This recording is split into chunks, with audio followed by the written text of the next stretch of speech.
Zimbabwe সিরিজটা নিয়ে আমরা কথা বলি, মানে মুশফিকুর রহিম বলছেন অস্ট্রেলিয়ার এনভায়রনমেন্টের সঙ্গে খাপ খাওয়াতে গেলে জিম্বাবুয়ে কিছুটা কাজে লাগাতে পারে, similar condition. One of test ম্যাচটা হতে যাচ্ছে কদিন বাদেই। ওভারঅল বাংলাদেশের প্রিপারেশন কেমন দেখেছেন? আপনি প্রথম যে লাইনটা দিয়ে শুরু করলেন যে ফুটবল বিশ্বকাপ চলছে, তো ফুটবল বিশ্বকাপের ভেতরে যারা ক্রিকেটের খোঁজ খবর রাখছেন রাইট, এবং সামহাও এত ম্যাচ দেখার পরে ফুটবল বিশ্বকাপের এবং অড টাইমিং এ আপনি আপনার টাইম ব্যালেন্স করার পরে এত কিছুর পরে যারা এই মুহূর্তে আমাদেরকে দেখছেন, আমার কাছে মনে হয় যে আপনারাই ক্রিকেটের রিয়েল ফ্যান।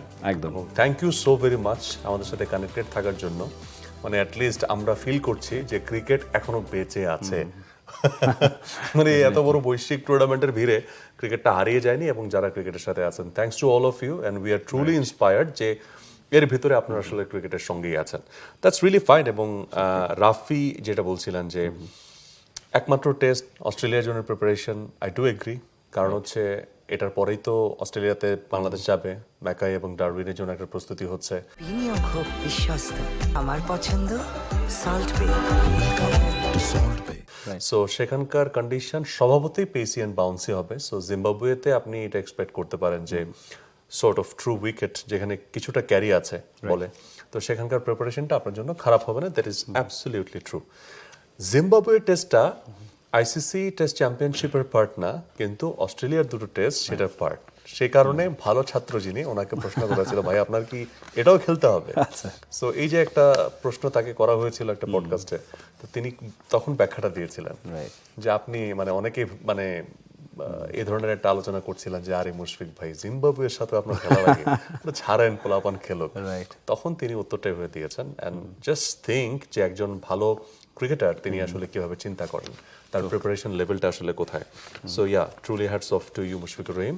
এবং বাংলাদেশের প্রিপারেশন সো ফার কিছু এক্সপেরিমেন্টাল দিক আছে। আপনার কাছ থেকে আমি জানতে চাইবো যে স্কোয়াড যেটা দেখেছেন সেখান থেকে what is your prediction on 11, যে 11টা আসলে কেমন হইতে পারে? তাওহিদ হৃদয়ের অভিষেক দেখেন কিনা, এবং সেখানে কম্বিনেশনটা কি হবে? I am very much saying তাওহিদ হৃদয়স ডেবিউ, মানে এই ধরনের প্লেয়ার এবং এই ধরনের অ্যাগ্রেসিভ টেস্ট ক্রিকেট কিন্তু এখন নতুন কিছু নয়, মানে লাস্ট 7-8 বছর ধরেই দেখা যাচ্ছে। আমরা স্কোয়াডটাই দেখতে পাচ্ছি, নাজমুল হাসান শান্ত ক্যাপ্টেন, সাদমান ইসলাম, মাহমুদুল হাসান জয়, তানজিদ তামিম টপ অর্ডারের অপশনস, তাওহিদ হৃদয় যার নামটা নিয়ে কথা বলছিলাম, মমিনুল হক সৌরভ, মুশফিকুর রহিম, 2 এক্সপিরিয়েন্সড ক্যাম্পেনার, মাহিদুল ইসলাম অঙ্করের নামটা এসছে, লিটন দাসের ইনজুরি পুরোপুরি সেরে ওঠেনি তাই, সৈয়দ খালেদ আহমেদ বেশ কয়েকটা সিরিজ তিনি সুযোগ পাননি, ইবাদত হোসেন চৌধুরী, হাসান মাহমুদ, তাইজুল ইসলাম, নাইম হাসান, অমিত হাসান এবং রবিউল হক, এই নাম দুটো বেশ ইমপ্রেসিভ। আগেও আমরা অমিত হাসানকে দেখেছি দলের সঙ্গে থাকতে, যদিও তার ডেবিউটাও এখনও সেভাবে করে হয়ে ওঠেনি, সুযোগ পাননি। তার সুযোগটা নিয়ে অনেকে আলোচনা করছেন যে ফাইনালি। আমার স্পেসিফিক 3টা প্রশ্ন আছে আপনার কাছে। ফার্স্ট হচ্ছে তাওহিদ হৃদয়ের অভিষেকটা আমরা মোটামুটি গেস করছি যে অভিষেক হতেই যাচ্ছে, সেই কারণেই তাকে আসলে ক্যারি করা। এবং আই ডু এগ্রি যে তাওহিদ হৃদয়ের মতো একজন খেলোয়াড় তিনি টেস্টে আসুক, কারণ টেকনিক্যালি তিনি কিন্তু খুবই ভালো একজন ব্যাটার। একদম অ্যাগ্রেসিভনেসটা আমরা তাকে দেখি বিকজ T20 ফরম্যাট তিনি খেলছেন, ওডিআই, এবং দুটো ফরম্যাটেই স্পিন যেভাবে তিনি খেলেন, তার ব্যাকফুট ক্লিয়ারেন্স যতটা ভালো এবং ব্যাকফুটে তার স্ট্রেন যতটা ভালো আছে, এবং অ্যাজ ওয়েল অ্যাজ ফ্রন্ট ফুটেও তিনি খুব ভালো খেলেন। সো সবকিছু মিলে এরকম টেকনিক্যালি ভালো একজন ব্যাটার টেস্টে আসবেন না, এটা আসলে হতে পারে না। তারটা অনুমেয়। বাট আমার কাছে আপনার কাছে প্রশ্ন হচ্ছে যে টপ অর্ডারটা আসলে আপনি কি মানে কিভাবে দেখছেন, কার নামটা আসলে কাটা পড়ছে? টপ অর্ডারে অনেক অপশনস, মানে সাদমান ইসলাম দীর্ঘদিন ধরে সার্ভিস দিয়ে আসছেন, তানজিদ তামিম যদিও ডু ইউ থিংক যে Sadman will play, will get the chance?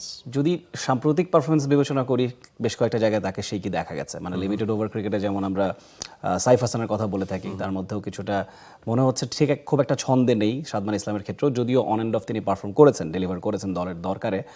কিন্তু তানজিদ তামিমকে লাস্ট সিরিজ ইনক্লুড করা হয়েছে, একটু এক্সপেরিমেন্ট করতে চেয়েছে, এবং সেখান থেকে আরও একটা অপশন অ্যাড করা হয়েছে, অমিত হাসানকে দেখা যাচ্ছে, মাহমুদুল হাসান জয় আছেন। তানজিদ তামিম খেলবে এটা মোটামুটি ধরা যাচ্ছে। লাস্ট যে সিরিজটাকে মোটামুটি ধরে যেটা আমরা বুঝতে পারছি, তানজিদ তামিম খেলছে, যদি জয় খেলে তার সাথে, ঠিক আছে, তাহলে লেফটি রাইটে একটা কম্বিনেশন হলো।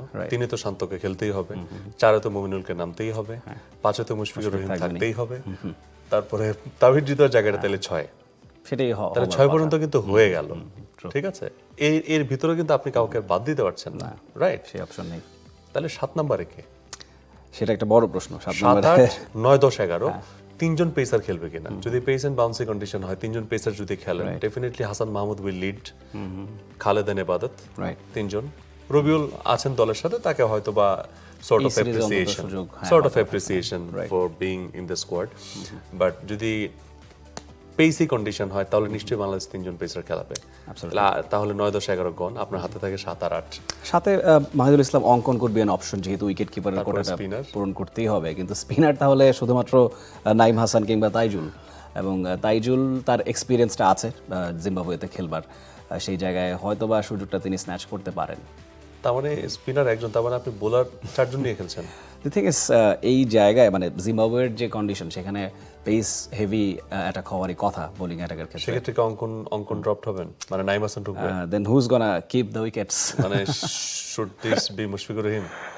মুশফিকুর রহিম লিমিটেড ওভার ক্রিকেটে তিনি শেষ পর্যন্তই উইকেট কিপিং করেছেন, কিন্তু red ball এই সিরিজটা এই জন্য আমার কাছে খুব ইন্টারেস্টিং অনেকদিন লাগছে ধরে যে তিনি করছেন না। কিপিংটা করবেন কে?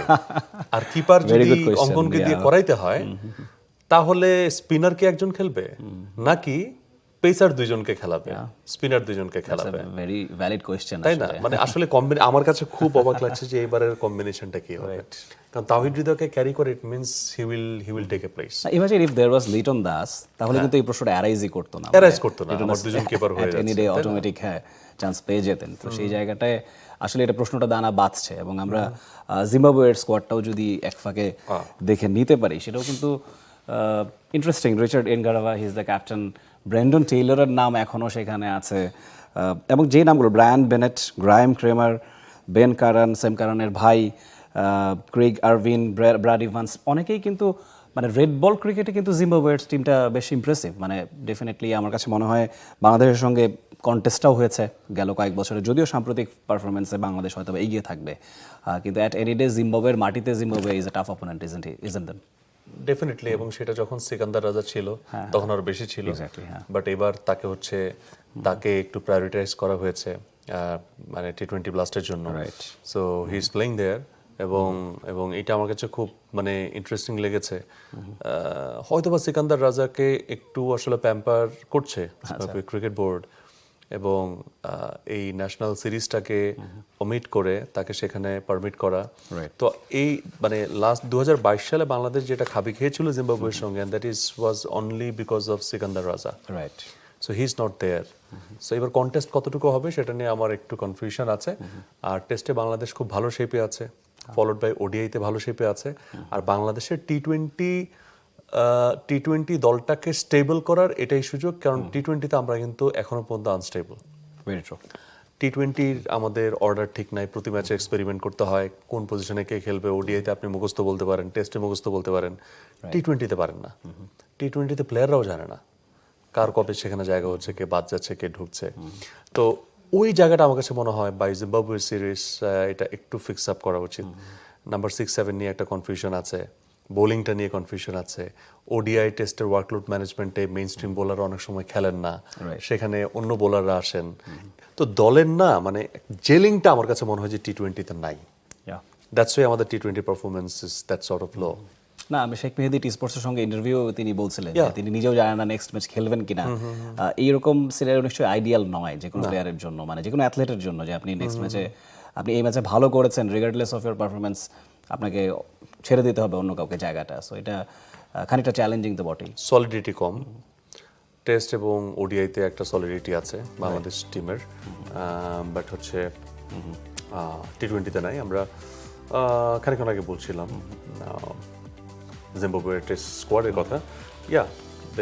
দে have good squad so far, এবং ব্যাটিং কিংবা বোলিং দুই জায়গাতেই they have a good balance as well. আপনার কাছে সবচেয়ে যদি বলা যায় ইমপ্রেসিভ নাম কোনটা? মানে to me it's Brandon Taylor, he is 40 and he is still performing, এবং Blessing Muzarabani, I would say, yeah, definitely he could be the game changer, absolutely. নতুন বলে আপনার তাকে সমীহ করতে হবে, অ্যাজ ওয়েল এজ বাংলাদেশের ক্ষেত্রে হাসান মাহমুদকে সমীহ করতে হবে, বাট সেখানে blessing Muzarabani will be a blessing for Zimbabwe definitely. মানে হাসান মাহমুদ যেই ফর্মে আছেন কাউন্টিতে, মানে সেটাও তো ইমপ্রেসিভ। মানে 6টা উইকেট প্রথম টেস্টে পেয়েছিলেন, 9টা উইকেট পুরো টেস্টে, সেকেন্ড টেস্টেও হি হ্যাজ বিন পারফর্মিং। তো এই জায়গায় কেন্টের এক্সপিরিয়েন্সটাও নিশ্চয়ই জিম্বাবুয়েতে এফেক্টিভ হতে পারে, তাই নয় কি? ডেফিনেটলি, কারণ হচ্ছে সেখানে তো কিছুটা অলমোস্ট সিমিলার কন্ডিশন কিংবা সিমিলার মানে উইকেট যদি আমরা বলি, সিমিলার না হলেও মোটামুটি এই ধরনের সেম নেচারের উইকেটে খেলেছেন। আর একটা গুড রিদমে থেকে যখন আপনি আসবেন, একটা গুড শেপ থেকে যখন একটা টুর্নামেন্ট থেকে আরেকটা টুর্নামেন্টে সুইচ করবেন, আপনি কিন্তু কনফিডেন্ট থাকবেন। এই কারণেই বললাম যে বাংলাদেশের পেসার একটা he will lead. Definitely. For more updates, subscribe to our YouTube channel and click on the bell icon. Follow us on Facebook and Instagram.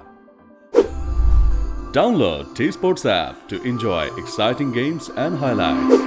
Visit tsports.com.